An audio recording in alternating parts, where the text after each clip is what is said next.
अस्सलाम वालेकुम वरहमतुल्लाहि वबरकातुहू। कैसे हैं आप सब? उम्मीद करता हूँ आप सब बिल्कुल ठीक होंगे और खैर आफियत से होंगे। दोस्तों, हमारा आज का जो टॉपिक है वो रिफाइनिंग ऑफ ओर। हम आज रिफाइनिंग ऑफ ओर के टॉपिक डिस्कस करेंगे और दो टॉपिक भी इनमें से क्लियर करेंगे। इससे पहले हमारा रिडक्शन ऑफ ओर जो था वो हो चुका था, जिसमें हमने रोस्टिंग कैल्सिनेशन वगैरह के बारे में पढ़ा था।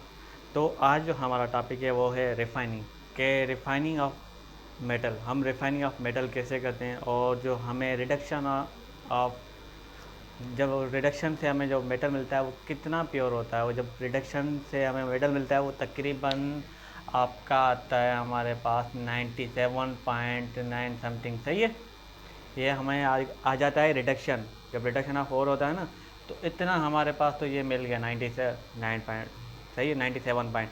अब हमें 100% प्योर बनाना है। 100% तो कोई भी चीज़ नहीं होती वैसे, लेकिन हम इसको तकरीबन 99.99% तक लेके जा सकते हैं।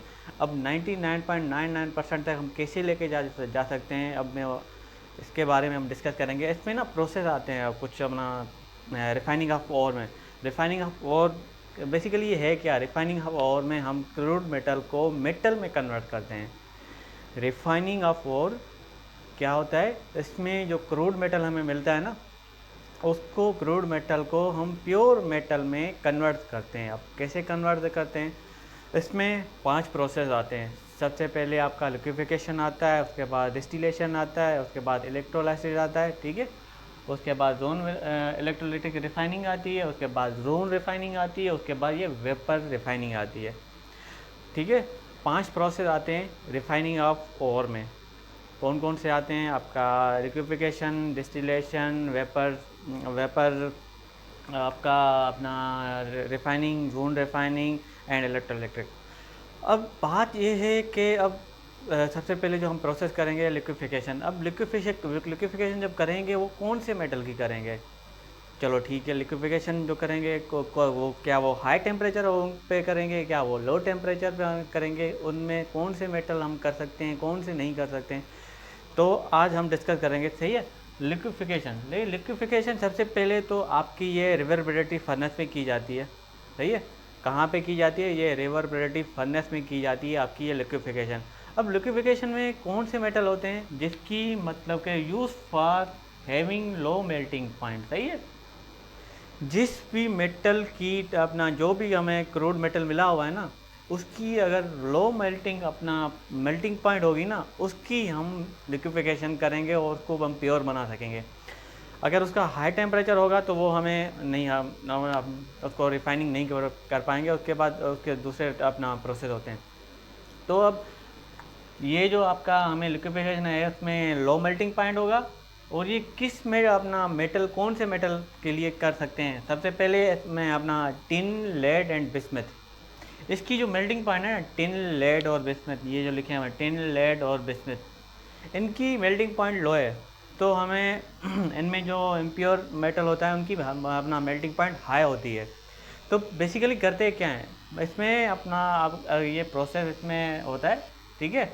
अब ये क्या होता है ये अपना रिवर्बरेटिव फर्नेस। सही है।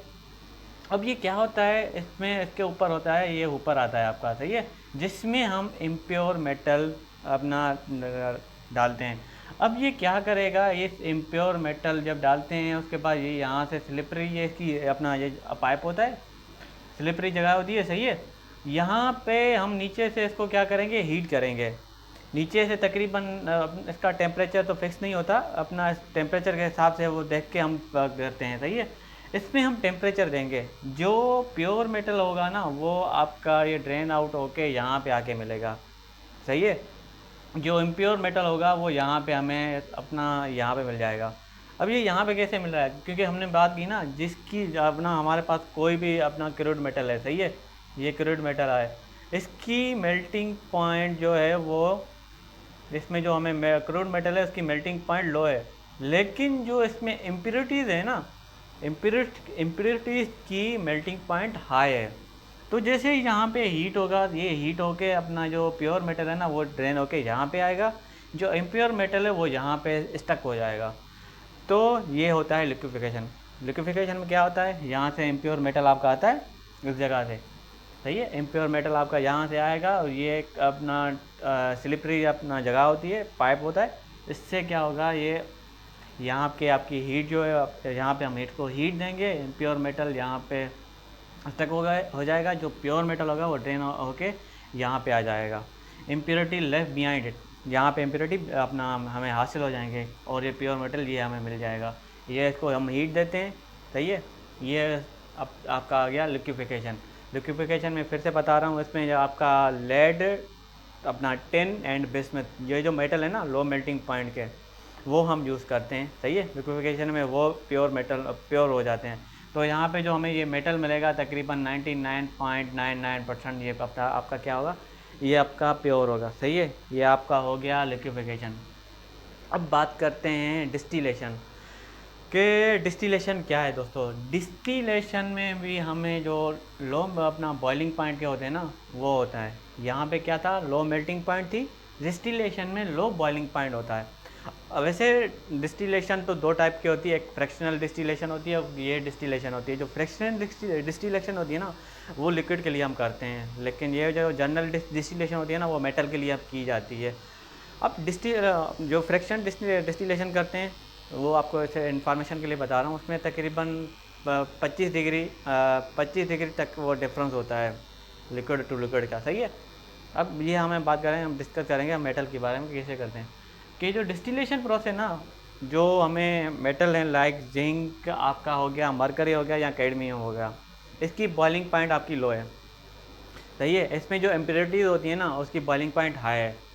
इसमें क्या करेंगे, एक हम दो फ्लास्क लेंगे। इसमें क्या होगा, ये आपकी फ्लास्क आ गई दोनों, सही है। ये आपका ये इसमें हम इम्प्योरिटीज़ डालेंगे। इम्प्योरिटी ये आपकी ये इम्प्योरिटीज़ है, ये जो जगह है ना, यहाँ पे आपकी इम्प्योरिटीज़ आएगी। मेटल रखते हैं, क्रूड मेटल यहाँ पे रखते हैं। यहाँ पे क्या अनुसार रखते हैं, क्रूड मेटल आपका आ जाएगा। क्रूड मेटल होता है, सही है। इसको नीचे से बर्न क्रूड मेटल लेके यहाँ पे क्या करेंगे, इसको नीचे से आप एक किस्म का चूल्हा रख देंगे, बर्नर रख देंगे, सही है। ये क्या करेगा, ये गैसेस की फॉर्म में ऊपर आएगा। गैसेस की फॉर्म में ऊपर आएगा, ये ऊपर से लगा होता है थर्मामीटर। थर्मामीटर क्या करेगा, उसको अपना यहाँ पे ट्रांसफ़र कर देगा, ठीक है। यहाँ पे ट्रांसफ़र कर देगा। यहाँ पे लगा होता है ना कंडेंसर। कब कंडेंसर क्या करता है, वो जो गैसेस के पार्टिकल है ना, वो गैस को लिक्विड में कन्वर्ट कर देते हैं। फिर से बता रहा हूँ, ये आपका बर्नर आ गया। बर्नर आपका ये फ्लक्स आ गई, ठीक है। इसमें हम प्योर मेटल डालते हैं। इम्प्योर मेटल को हम जब नीचे से हीट करेंगे, इसमें अपना लो मेल्टिंग पॉइंट होने की वजह से वो अपना वेपर उठेंगे, इसके गैसेस की फॉर्म में इसको ये ऊपर आएंगे। उसके बाद ये यहाँ पे थर्मोमीटर लगा होता है, जो इनको यहाँ पे ट्रांसफ़र कर देगा। यहाँ पे ये अपना ये कंडेंसर लगा हुआ है। कंडेंसर क्या करेगा, जो गैसेज आ रही है ना, गैसेज को लिक्विड में कन्वर्ट करके यहाँ पे हमें आपका ये प्योर मेटल मिल जाएगा, जैसे आपका मरकरी, जिंक, कैडमियम, सही है। अपना ये डिस्टिलेशन में क्या करते हैं, डिस्टिलेशन में हम लो बॉइलिंग पॉइंट वाले मेटल उठाते हैं। लो बॉइलिंग पॉइंट वाले मेटल उठाएंगे, सही है। उसके बाद क्या करेंगे, उसके बाद अपना हम फ्लास्क लेंगे। दो फ्लास्क होती हैं, सही है। उसमें इम्प्योर मेटल इसमें आएगा, जहाँ पे बर्नर लगा हुआ है। और उसके बाद यहाँ से हीटअप करेंगे। हीटअप करके ये ऊपर आएगी, गैसेस फॉर्म में आएगा, क्योंकि इम्प्योर अब प्योर है ना, वो गैसेस फॉर्म में आएगा। जो इम्प्योर है ना, वो यहाँ पे यहाँ पे रह जाएगा इम्प्योर मेटल आपका। और जो प्योर मेटल होगा वो यहाँ पे आएगा। यहाँ पे कैसे आएगा, गैसेस हम इसको हीट करेंगे, गैसेस की फॉर्म में आएगा, यहाँ पे आएगा। यहाँ से फिर यहाँ इस पाइप में जाएगा। ये थर्मोकपल ऊपर लगा हुआ है इसको, ठीक है। ये यहाँ पे उसको ट्रांसफ़र कर देगा। फिर यहाँ पे आके ये इसको सपोर्ट दी हुई है, सही है। यहाँ पे कंडेंसर लगा हुआ है। कंडेंसर क्या करेगा, गैस को लिक्विड में कन्वर्ट करेगा, सही है। उसके बाद ये लिक्विड हमें यहाँ पे ये ड्रॉप की फॉर्म मिल जाएगा। उसके बाद यहाँ पे हमें जिंक के अपना कैडमियम और मरकरी हमें यहाँ पे ये मिल जाएगा। तो ये आज हमने ये दो टॉपिक डिस्कस किए रिफाइनिंग के। उसके बाद इंशाल्लाह कल हम अपना इलेक्ट्रोलाइटिक रिफाइनिंग करेंगे, जोन रिफाइनिंग करेंगे और वेपर अपना रिफाइनिंग करेंगे। तो दोस्तों ये था आज का हमारा टॉपिक, जिसमें हमने आपको रिफाइनिंग के बारे में बताया। अगर आपको कोई भी क्वेश्चन हो, कोई भी सवाल समझ नहीं आया हो, then let me know, I will try to figure it out, सही। मैं आप फिर से ट्राई करूँगा आपको समझाने के लिए। तो जुड़े रहिए हमारे साथ, हमारा चैनल सब्सक्राइब करें। मिलेंगे आपसे नए टॉपिक के साथ, तब तक दुआ में याद। अस्सलाम वालेकुम।